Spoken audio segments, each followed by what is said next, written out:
Hi, this is Dr. Kimberley Linert, author of Visualizing Happiness in Every Area of Your Life and host of this podcast, Incredible Life Creator. And today I have with me Dr. Karen Perkins. Hey, Dr. K. Hello. How are you today? I am great, excited to start this day. And just so people know who you are, I'm going to go ahead and read your bio. So, Dr. Okay. Karen Perkins, or Dr. K, as her students call her, is an esteemed expert in the brain technology sciences and spiritual growth. She is a certified hypnotherapist and expert in NLP services, human behavior expert, along with being skilled and knowledgeable in additional brain sciences. Dr. Karen is also a claircognizant, an intuitive, and an ordained Tsa'Chila Shaman, a renowned emotional and spiritual guide and a healer. She uses her unique talents and skills to help her clients reshape and reprogram their own self talk for a more fulfilling and joyful life. Well, welcome to the podcast, and I am excited to hear your story. You have quite a background, and I don't even know what some of those words mean, so I'm going to need help with that. Oh, yes, I got quite the story. And it's funny because I accomplished a lot in my life, but things really took off when I was about 50 years old. And so, for those that are saying I'm too old to do, absolutely not, because things just take off when you're ready for it to take off. I grew up in an Amway family. So my dad was kind of a big wig in Amway, and because of that, I'm trying to think how to say this nicely. Because of that, I was kind of don't sell anybody anything. Don't, I was very outgoing because I'd learned that, but I was always afraid that I was pushing something on someone. And so I really became an introvert, even though I knew how to be an extrovert, but naturally I'm an introvert. And it was a lot of it's because, again, I didn't want to push my stuff onto other people. And as I grew and got older, I realized, and I had a great mentor tell me this when I was in high school. He said, there are people that need to know what you know or need to hear you say something because it will trigger something else in their mind that they need at that moment. And I thought, I better be watching what I'm saying then, because if I'm saying something and somebody's going to be triggered by it. And so I started studying the brain sciences and programming. And the years later, and this is after 50, I became a certified hypnotherapist. But the mental programming really, I had been programmed as a kid that, oh, telling people about sales is bad because, back then they were really pushy, the people in the group, or at least in my dad's group. And you couldn't bring a friend over to the house without him showing them the circles.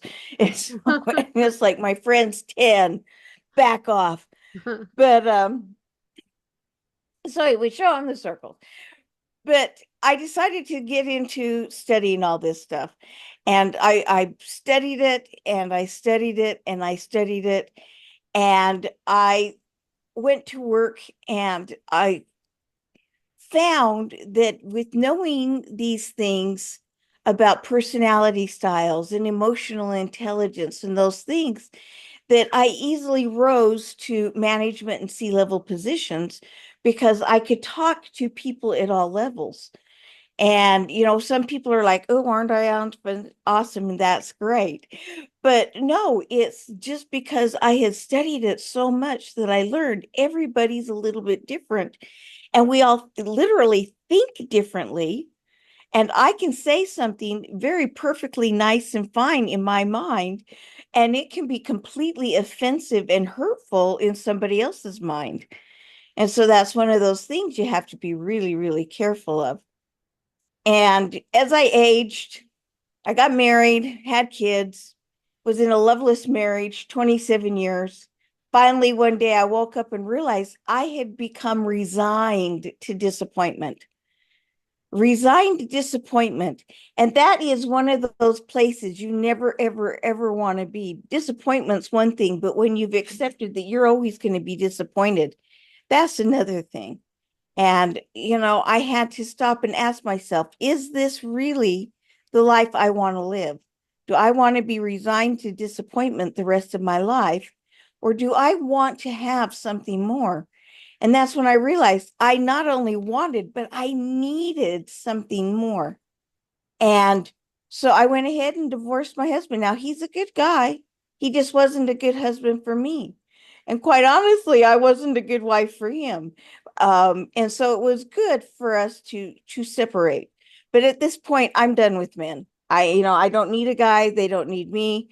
I'm perfectly content to be on my own. And I am one of those people that can do whatever I need to do all by myself. And that being said, I immediately met my husband. And we dated. We didn't date actually at all. We were on Skyped for about 3 months is all. This is a whole nother long story, but we Skyped for about 3 months, met up in Vegas because we were both going to be in that region because we both traveled 100% with our work. And we met up in Vegas at 10 in the morning and we're married by 2 in the afternoon. And it's been 13 and a half years. And What a so, story. and so that's when things really began to happen in my life because I realized I didn't have to settle. And so that's when I went on and I said, what do I want to know? And I studied with people. In fact, I do stage hypnosis. This is true story. It's so much fun. But I'll go to conferences and conventions and I'll do stage hypnosis in the evening, kind of as one of their fun activities. But then the next day I come and talk about the brain and about our own personal programming because we're all hypnotized 24/7. And some of the things were the first things we got hypnotized by were things our parents taught us, and they were really screwed up. And it wasn't because our parents were necessarily screwed up, they didn't know any better. I mean, we've all heard money doesn't grow on trees. Well, actually, yes, it does. Money is made out of trees. you know, um, or some monies are. Money is the root of all evil. Well, no, it's not. If you're evil, money gives you the opportunity to be more evil, yes. But if you're good in your heart and if you're kind and generous, money allows you to be more kind and more generous and to do more things and to study more things and to help out in more ways. And so some of those things were common comments in my family and in a lot of my friends' families. And so in the back of my mind, the front of my mind, I'm like, I got to make more money. In the back of my mind, I'm like, oh no, money's bad, bad, bad. And it was a constant battle. And once I realized all of this programming that's going on, I said, I've got to study this even more. And so that's when I got my doctorate in project management, but with an emphasis on human behavior. And I had been learning about and teaching human behavior at that point for years. I'd been a public speaker, and those were the topics that I taught for 20 years. And traveled the world doing this. And I I got really good at the scientific part behind the the brain sciences. That's we call them brain sciences because it's scientific. Your thoughts literally change your genetic makeup. Your actual genetic makeup can be changed by your thoughts. And that's the science behind it. And one day I realized I was missing something huge. And it was like, what am I missing? And I mean, I had lots of things happen along the way that were leading me to this, but I realized that I had a talent I didn't know I had. I thought everybody could do what I did. And that is, I can look people in the eye and I just know things about them. And it's whatever their soul wants out. I see it, and it might be in their past, it might be their present, sometimes it's their future. And sometimes it's something they've got to seriously overcome or something they've got to face. And sometimes it's just they've got to acknowledge they're on the right track and doing good. And I never know what I'm going to see. I can't go in and say, tell me what happened when they were 6 years old. Mhm. Or at least I haven't tried that. Maybe now I need to try that. Hmm. Now I'm thinking about conundrum. Try that. But mainly I just look at people and things just come to me. Well, again, I thought everybody could do that. Apparently not. And my husband kept saying, Karen, that's just no, that's not normal. People don't do that. And it's like, they don't. And we went to a Tsa'Chilan village, and this is one of the indigenous groups in Ecuador. And because we lived in Malaysia, we lived in Ecuador. I mean, we've been everywhere. And went to the Tsa'Chilan village and learned some of the things about, what they do and how they do it. Partook of ayahuasca. Um, Everybody should do that once. I don't know that you want to do it twice, but it was quite the eye-opening experience.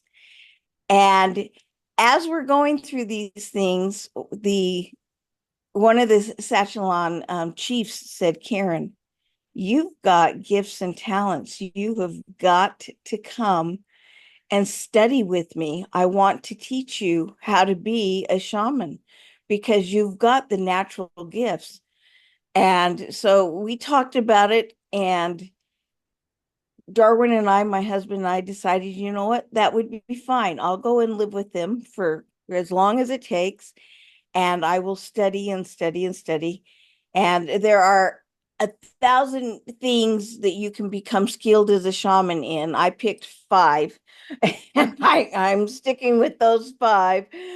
Um, but all of the other chiefs, there's five chiefs. The other four chiefs were like, no, no, no, no. We don't want an outsider. We don't want a Sachelan person here learning to be a shaman, let alone some white woman. And I was like, no. And he said, just I will work with her alone. Let me work with her, and I know that you'll be happy when we're done. Well, we worked and we worked hard. I'm telling you, we worked probably close to 18, 20 hours a day. And we, I, I studied, I practiced some more, I studied some more, I learned, I listened. It was just a beautiful, beautiful experience. And when he felt I was ready, he said, okay, you're ready. Pass these five skills off. And if you can pass them off with all five chiefs, then we'll ordain you a shaman. And I'm thinking, oh, those other four chiefs, they no, they're gonna I'm okay, it's not gonna happen. And so I passed off the skills with my shaman, the guy that taught me. And then the first chief came and had me practice these skills on him. And he just didn't say a word. And then this second one came in and he didn't say a word. And all four of them just looked at me like, what are you doing? Mhm. And didn't say a word. And I was like, I didn't pass. I didn't pass. I know it. Yeah, that was programming I'm giving myself. But my Sachelan came up to me, or my Sachelan shaman came up to me and he said, Karen,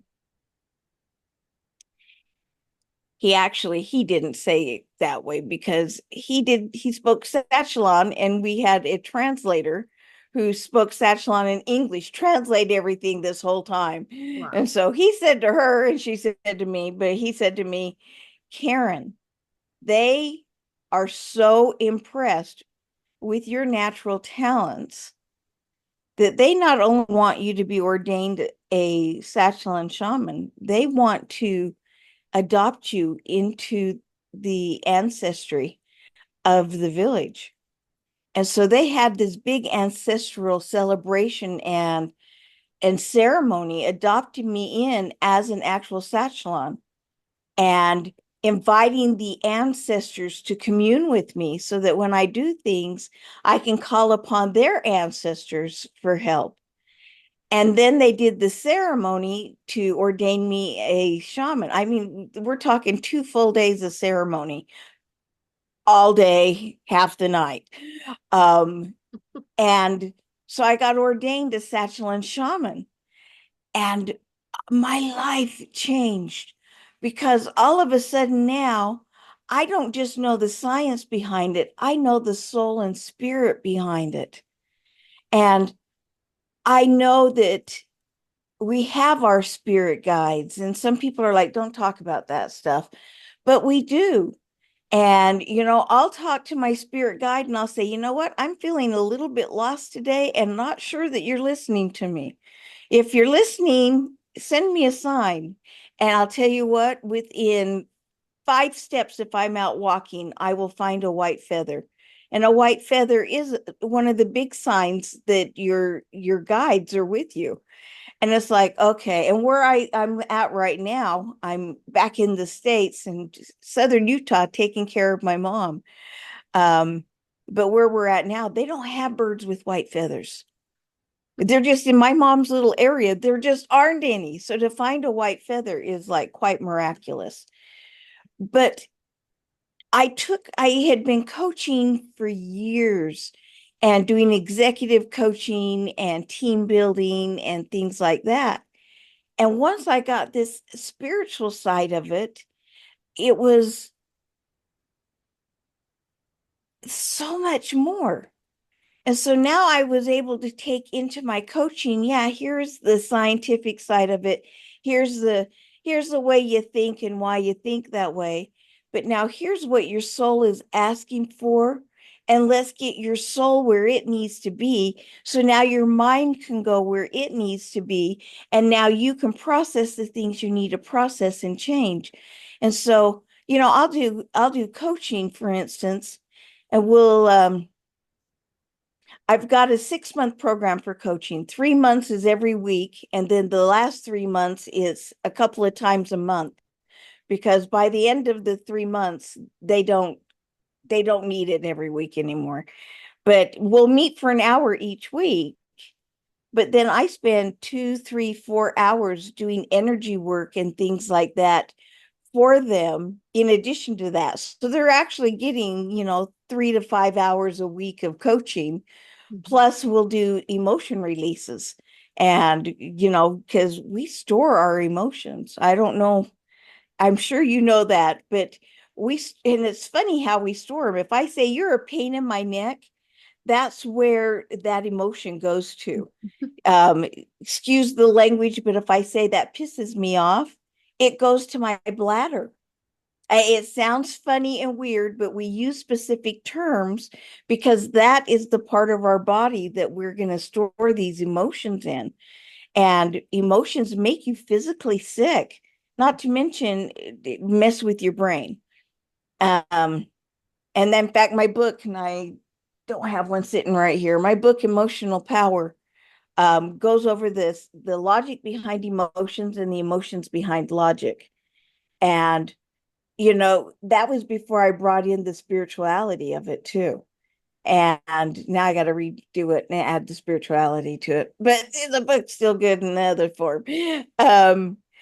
But I found that yes, I was helping my clients and my students, but really more, I was helping me, because the more I did work for them, the more the universe opened up for me.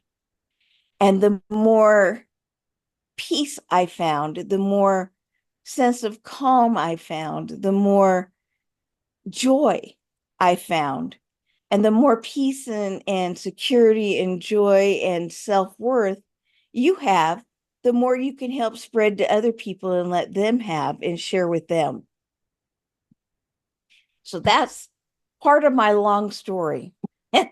You're like, that Well, was it's a lot, really but there's a lot helpful to more. explain, what you were doing because when you started talking about shamans and a certain type of shaman and that I hadn't heard of. So, and then what is claircognizant? What does that mean? Is that when you can see things people are thinking or what is that? Well, yeah, that claircognizance is knowing. There's clairvoyance, there's clairaudient. I mean, some people physically see a scene play out. Some people hear words. I just know things. I tell people I see it because it's easier for them to grasp that concept than me just saying, "Oh, I just know." Because they're like, "How do you know?" So when I'm talking to somebody, I'll say, "Well, what I see is," and that's easier for them to process. But yeah, claircognizant is like clairvoyance, only you just know.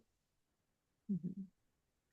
Wow. So when you're working with people and you just say, I see this, and they say, where did that come from? Yes, that resonates. I mean, how does that um change your work, It's funny because it people, and doesn't always resonate. I was working with a young man, and I said, I clearly see that you were bullied terribly as a teenager, but not by your peers, and that is holding you back right now." And he's like, "I wasn't ever bullied." And I'm like, "Well, your soul is saying you were bullied, so let's look at this." So we talked and we counseled, and it was funny because I only sat with him for an hour that day, and by the end of the hour, he had admitted several times that his teachers, his parents, his aunts and uncles, all of the adults in his life, as he grew up, told him he was worthless, told him he'd never amount to anything. He had ADHD, and so he had a hard time sitting still and stuff in school. And they were always telling him he'd never amount to anything. And I said, "You don't think that's bullying?" And he went, "Oh, I never thought of it that way." And I says, "Yeah, and they're not your peers. I mean, it wasn't your classmates that bullied you. Mhm, It was the adults around you that bullied you." And mhm, he went, "Yeah, I never thought of that. I just figured that was part of life, and it was my fault because I, had ADHD." And I went, "That's bullying. So we can work on getting beyond the subconscious, the conscious, the soul's pain from being bullied and get past that and get into, you know what? I'm great. I'm worthy. My ADHD works for me. And we can get to that and work on that and resolve that." And so, it doesn't always resonate and we have to talk about it. Sometimes I say it's stuff that is like, who cares? Like I had a lady one day and I said, I don't know why, but I see that you like sewing or knitting or it's something like that, and you like to make things for little kids. I said, she was an older woman. I said, "Are you a grandma? Do you make stuff for your grandkids?" And she started laughing. She says, "Nope, I never married, have no children." And I thought, wow, I was way off. And she said, "However, I've got 30 nieces and nephews that are young and great nieces and nephews, and I'm constantly sewing and knitting things for them." mhm. And well, why did I mean, so what? I mean, and I don't mean that rudely, but why would that be something that I came up with? And as we began to talk about it, she said, "Yeah, she says, I've been feeling like I wasn't appreciated for what I was doing for the kids, so I've been considering stopping doing it." And I said, well, you're not doing it for the children. Because what I saw is that she had great joy in doing it. Uh-huh. Said, you're not doing it for the children, you're doing it for you. Oh, And they may good. not realize right now the gift that you're giving them, Mhm. but you're not giving them clothes or blankets or Afghans. You're giving them love and a piece of you. And one day they're going to say, I got love and a piece of my aunt, and they're going to pass on love and a piece of them to somebody else, and in whatever talent or thing that brings them joy. And she Mhm. went, oh, yeah, that makes sense. But, how would I know? I'd never met this lady before. It's the first time I saw her. I mean, how would I know she sewed and knitted? I mean, that's not an assumption I would make because I don't sew or knit. So it's not because, hey, you're a certain age, so you must, because I know that's not the case. Uh, so, it it's one of those things where people just they're either shocked or they're in denial, or they're Uh-huh. like, huh. But usually it's shock or deniil. I had one gal one day, I was doing a seminar, and I looked at her, and I don't know why. It was just this strong, I knew. And I said, I can see that roses are really, really, really important to you, but that they are a source of anguish and sorrow. And she just started to sob. And I thought, oh, well, yeah, you opened that can of worms. Mhm. And she said, I broke up this week with my boyfriend of 7 years. Oh, And every Friday, he brought me roses. This will be the first Friday. And it was Friday. This will be the first Friday I haven't gotten roses in 7 years. oh, that's sad. Well, how would I know that? You know? And she was smiling and pretending to be happy, but her soul needed someone to tell her it's okay and to allow her to say, I'm really sad. Yes, we broke up, and that may or may not have been a good thing. That I didn't ask her. Mhm. Um, but roses were very important to her. And that day they were causing her a great amount of pain and anguish. And she needed to voice that out loud, and she needed somebody to support her and love her through that anguish. Mhm. And so there was a group of us, and we were all able to support and love her through that period. And so, the claircognizance, again, I thought everybody could do that. I thought it was just making assumptions and that everybody made them. Mhm. uh I didn't know that it was something different and unique. I didn't know. Got it. I was just wondering, you said, you taught for years to like groups of people, right? Because you were speaking. Is there Yes. any I'm not even sure where I'm going with this, but is there any type of exercise or anything that you could take us through that it would work here with an audience to kind of show um you work? and it's a little bit hard with the claircognizance because I got to be able to look him in the eye. um I could do that, but there are all kinds of other things that I could walk you through, and we could Yeah, have something an that could, aha moment. yes, that would be great. That's what I'm thinking, and I wasn't sure how to ask Okay, it. here's an aha. This is a fun one. I like this activity. So for your audience, if you're where you can do it now, do it now. If not, come back and re-listen to this and do it. But why don't you take out a piece of paper and just fold it into fourths? So if you will do that with me,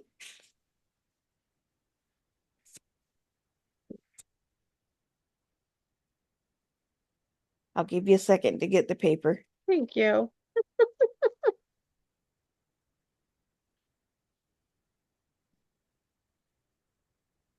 All right, so now you've got four sections. Now I got to open mine up.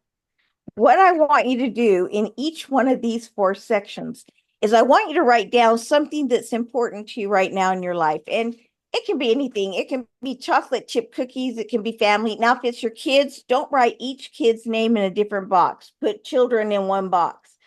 But one thing that's important to you in each box. So you're going to have 4 different important things written down.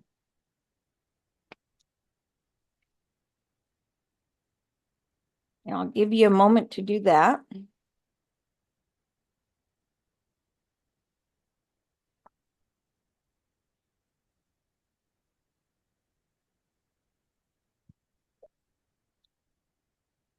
All right.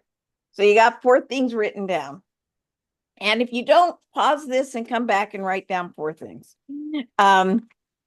This is what's the most important to you at this point in your life. That's why you wrote them down. But what happens is life. Have you ever noticed that life just happens? And when life happens, something gives because you just don't have time for it. Well, if you don't plan your life, life will plan you, and you end up giving away one of these sections. So I want you to tear off one of these sections, wad it up, and tear off the one that I hate to say you're willing to give up, but the fact is, if you don't plan your life, you are willing to give it up. So tear one off and wad it up, throw it away. That leaves a hole in your life. I mean, it's kind of a kick in the gut to take that away. But it's if you don't plan life, life will plan you. And when you give up that one thing, now you're going through stress and anxiety, and you're saying, oh, I don't have time, I don't have time, I don't have time. And when we start doing that programming, I don't have time, guess what? We don't have time, and life happens. And then if we don't plan life, life plans us. And you're going to end up giving away one more. I'm going to do that corner. So go ahead, everybody, take one more off, wad it up, throw it away.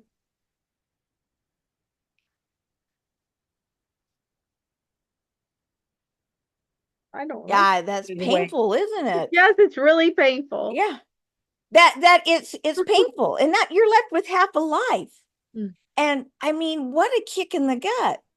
And you're like, but I didn't want to give that away. But if you don't plan your life, life will plan you. And this is where resentment starts to build. And the funny thing is we get resentful toward ourselves. We get resentful toward the things that we are doing.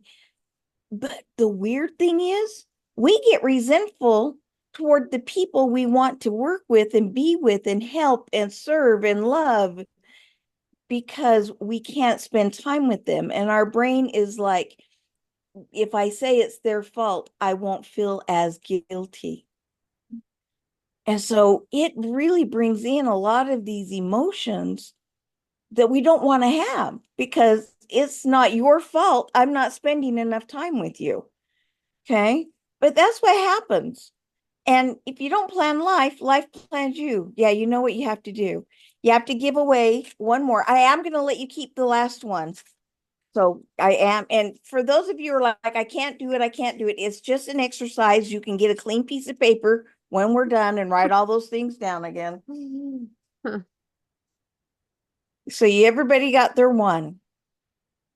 This one is actually your true core value at this point in your life. But here's my question to you. How much quality time do you really spend on this one thing every single day? Now, here's where a lot of people say, oh, crap, I gave that one up too. And others are bargaining. And I had one gal say, well, I sleep with my husband. Does that count? And I says, if you are sound asleep and snoring and not awake at all, no, that does not count. It's, cooking dinner for your kids. Yeah, that's great. But talking to your children while you cook dinner, finding out how their day went, that's better. Okay. So you have to ask yourself, how much quality time am I spending on this one thing every day? And you've got to start planning your life and not letting life plan you, and planning to do these things first And that goes into Covey's four quadrants, do the most important and urgent thing first, and then do the next thing is the most important, not urgent, and then do the urgent, not important, and then do the not urgent, not important. So you got to do the important things first, the important and urgent things. And I would say the four things you wrote down are urgent and important. Mhm. So now you know your true core value. How do we plan your life so that you can live within your core values? So That is really was good. that pain? And I'm still feeling the pain of those ones I threw away. It really is stressful to throw those Well, away. I it didn't want is. to I throw those I away. have grown I have grown men come to tears over this. And it's like it's just an activity. You can get those back. But just that physical activity of ripping it up, wadding it up, and throwing it away is a reality to us that I am not spending the time in that area that's important to me. And Mhm. it's quite painful. And but the great thing is now you know it's the four most important things in your life and you can start planning to make them a part of your day, Mhm. you know. So, That is a great exercise.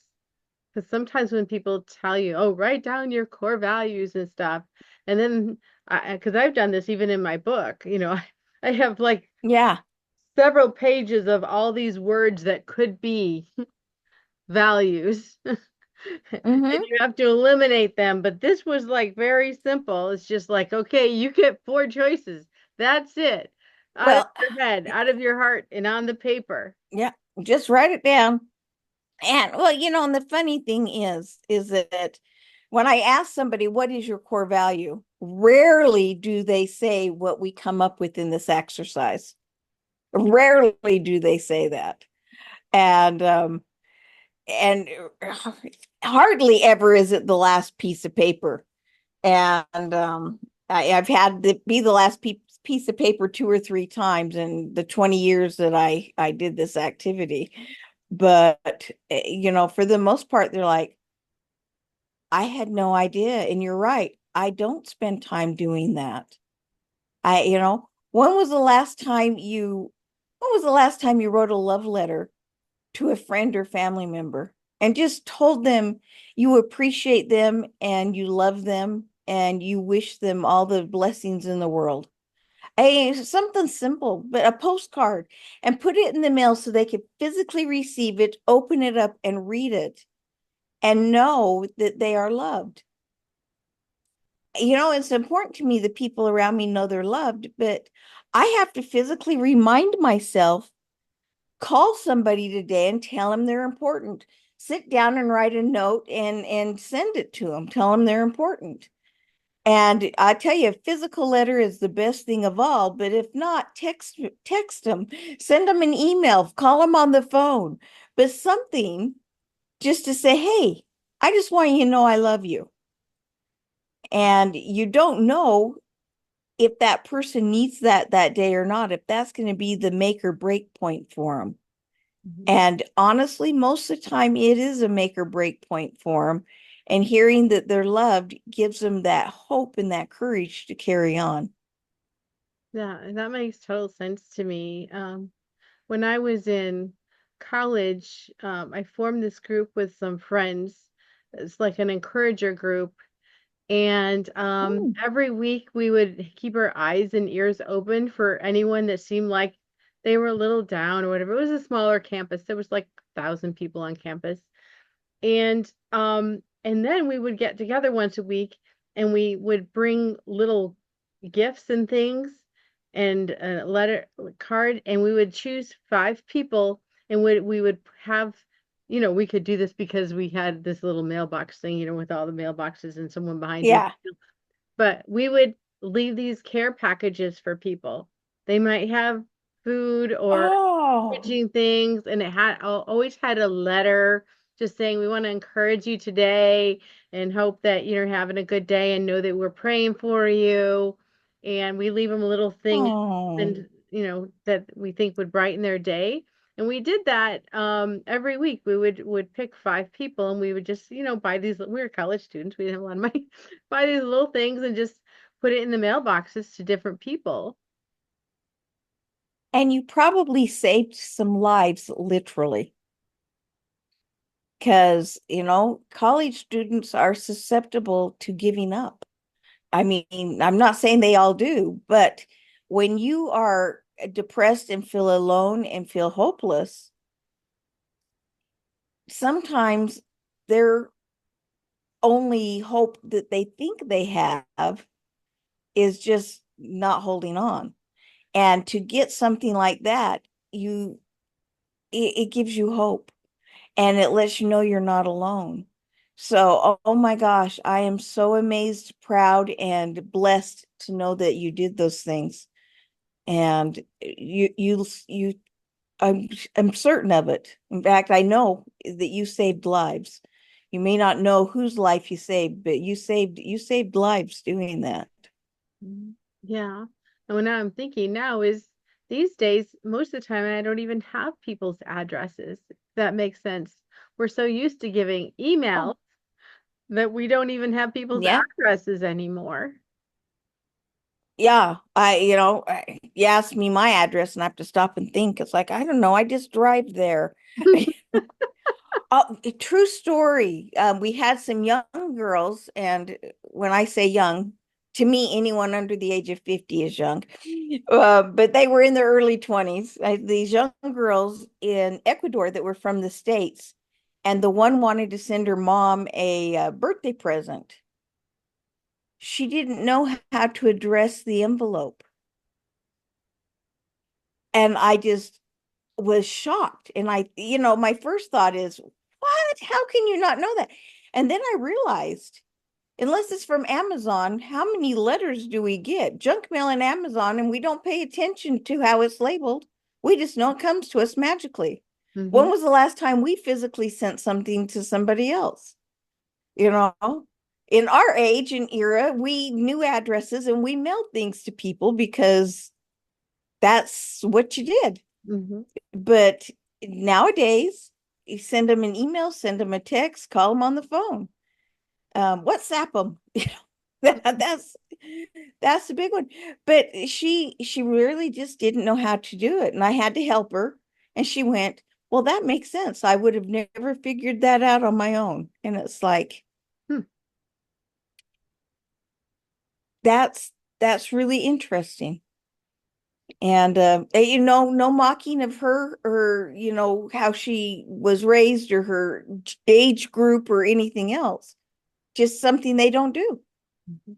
And that's why I say write a love letter if you can. Get her their address, write a love letter, but nothing else. Text them, call them, email them, do something, but just let them know you love them. Yeah. So I know that there are people who would like to work with you. At this point, let us know, how do we find you? What are your services? What are you offering? Oh, all kinds of cool stuff. Um, if they want personalities, styles, so they can communicate with people better and get ahead, I always say, so you can get what you want and have others feel good about giving it to you. I've got a couple of courses that if you go to Dr. Karen Perkins, and that's drkarenperkins.com, you can go into the shop and under courses. I've got 2 courses that are phenomenal. One just takes you through the personality styles. The other's called Living First Class. And living first class is not necessarily sitting in the front of the airplane and having lots of money. For me, living first class is being physically, financially, and emotionally fit so that I can serve others. That's first class to me. Um, and for some, is sitting on the beach and having time to read a good book and not feel stressed. Some it's spending more. It's what you got on your paper. That's what's first class for you. So anyway, I've got a course that takes you right through that. This is a home study course. If they want coaching or just some of those other things, I can do the energy work and stuff without the coaching, but I prefer to do it with the coaching. They can again just go to drkarenperkins.com/contact, send me a note, and I'll give them a free consultation, and we'll figure out if it's something we can do together or not. But if nothing else, then I'll go ahead and give them a reading over the phone. But it will be, we'll have to have a bigger screen so that I can really look into their eyes as we do it. And I don't have that big screen here right now. But All right. it's kind of like I can look at you and I know you saved lives. In fact, I can think of 6 people whose lives you saved. That's And I know that. And 6 people, that's a lot. And there's probably more, but there were 6 people that were at their end that you saved. And I know that. And I don't know, again, I don't know how I know these things other than it's a gift from God, the universe, whatever it is you believe in. Um, and I'm so grateful that I have it because I can help people with things because of it. wonderful. So yeah, just go to drkarenperkins.com. You find out all kinds of stuff about me. Contact, just /contact the shop. Just click on the shop at the top of the page. Oh, and I have an animal quiz. I have an animal quiz on my page. Take the quiz. It's free. You have to put in your email so that we can get you the information and stuff. But 2 questions in under 2 minutes, and it will pinpoint your core personality and give you some of the information about your personality, and then have your friends take it. Because, and for me, I do them in animals. The lion's your A-type personality. Your peacock is your socializer. Your lamb is your loyal, likable, the ones that are all giving. And your owls, of course, are your analyticals. 2 questions under 2 minutes nails it right on. And people are like, how can you do that? Because that's the same thing they do when they take the personality test, only they ask the same 2 questions 400 different ways. Just ask the 2 questions and get it over with. It's like you don't need all 400 ways. Yeah, I'm a little impatient. I'm an A-type personality. I'm your lion. I'm a lion with owl tendencies that was forced to live in a peacock world. I have no inner lamb. I am nice to people and I do take care of people, but I do it from a lion standpoint because lions take care of their pride. But it doesn't occur to me that, oh, so and so might need such and such, unless I consciously sit down and say, okay, who needs what that I can help them with. But a lamb, that's just natural for the lamb. They're the ones that throw the birthday parties and give the gift cards and then make sure everybody's got a birthday card. And so, yeah, I'll sign it, but it doesn't occur to me to go get one. Makes sense. Well, now I have a personal question for you. What gives you the most happiness and fulfillment in your life at this point?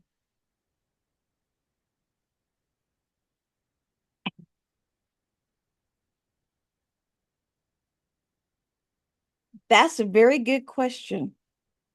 And I think what gives me the most fulfillment is being of service to others. And that sounds like, yeah, that's a candide thing. But recently, and I do mean recently, we lived in Ecuador up until the 3rd of September. And so it's just been, short time. We I got a call from my mom on the 24th of July saying, if you don't come live with me, they're going to put me in a home. And I don't want to live in a home. And I had promised her as a child, you'll never have to go to a rest home because she's scared to death of them. And so we basically, within 2 weeks, uprooted everything, went and stayed with her for a month to see what it is we really needed to do. And then we went back and sold or got rid of everything we had and moved here to Southern Utah. But she's 92 years old and she's relatively healthy, but she can't walk. And if she falls, she gets hurt and she can't get back up. And so, and her ankles swell up. Okay, saying this big and people are like, you're exaggerating. No, I'm not. Mm. Her ankles swell up. And so massaging her ankles and her feet. And, you know, it's time consuming. And a lot of people are like, how doesn't that drive you nuts? And it's like, I did pray to the higher powers, be it God, the universe, whatever. I did say, I want to be of service, but I want to be of service with a good attitude. Mhm. And because I could have been of service and going, I gave up all this great stuff to come here and just do this. But I chose to be happy and I chose to do the service from a place of love. And I'll tell you, it brings me great joy to sit down and rub my mom's ankles and her feet. It gives me great joy to make sure she eats her protein. It gives me great joy to do these things for her, but not just for her. It gives me joy to serve my kids, my grandkids, my husband, the neighbors, my colleagues, my clients. That brings me joy. If I can help one person have a better life for one moment, then I feel like I have fulfilled my destiny and purpose. It's beautiful. Thank you. And thanks for being on the podcast today and for all your wisdom and your great, you know, exercise you took us through. And I'm still thinking about that one. Get a piece of paper and write all four things down again. That's right. I want it You'll back. feel better. I want it back. I want it back. Well, you know what? Think about this too, and some of your audience will have experienced this. You'll give something away, and then you'll go back and you'll say, oh, I gave the wrong thing away. But again, that's life. So Mhm. if you don't plan life, life plans you. That's Karen's quote. If you don't plan life, life will plan you. So plan it. That's right.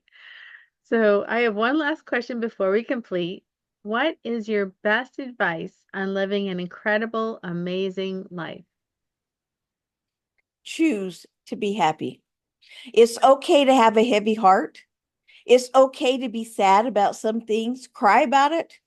Don't wallow in it. Don't keep revisiting it because here's another Karen quote. What you believe is true for you, even if it's not based on reality. So you've got to choose to be happy and choose to look at what opportunity is coming from this. And sometimes the opportunity is just, I can get past this, and I now know I have enough strength to get past this. Sometimes the opportunity is, they say one door closes, three others open, and a couple of windows too. And so I say, choose to be happy, choose your thoughts. And Milton Berle said, if opportunity isn't knocking, build a door. So choose to be happy, choose your thoughts, and just go forth. And if you're not getting what you want, change your thoughts. All right. Thank you so much, Dr. Karen. You are so welcome. Thank you for having me on your show today. I truly appreciate that. Mhm. And we'll talk to you again soon.